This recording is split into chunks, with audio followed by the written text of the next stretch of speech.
எதிர்க்கட்சித் தலைவர் மு க ஸ்டாலின் தனது கொளத்தூர் தொகுதியில் ஏழை எளிய மக்களுக்கு பல்வேறு நலத்திட்ட உதவிகளை வழங்கினார். திமுக தலைவரும் சட்டமன்ற எதிர்க்கட்சித் தலைவருமான மு க ஸ்டாலின் இன்று கொளத்தூர் தொகுதியில் ஆய்வு மேற்கொண்டார். அதன்படி முதலில் சமுதாய சேவைக்கூடம் மற்றும் இலவச கணினி பயிற்சி மையத்தை அவர் திறந்து வைத்தார். இதையடுத்து தனது தொகுதி மேம்பாட்டு நிதியிலிருந்து மாணவ மாணவிகளுக்கு மடிக்கணினி மற்றும் நலத்திட்ட உதவிகளை மு க ஸ்டாலின் வழங்கினார்.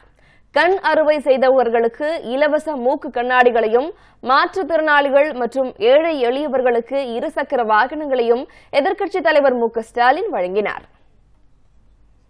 பயின்றுகின்ற குழந்தைகளுக்கு ரூபாய் 2500 கல்வி உபகரணங்களையும் வழங்கி கொண்டிருக்கின்றார். 6 முதல் 12ஆம் படிக்கின்ற குழந்தைகளான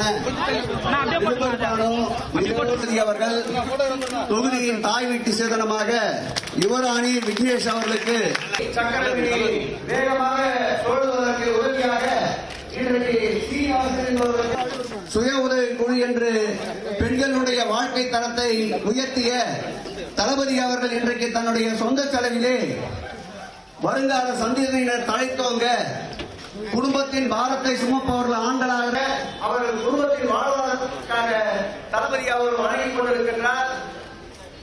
ஏழை எளிய மக்கள் பொருளாதாரத்திலே உயர்ந்தால்தான்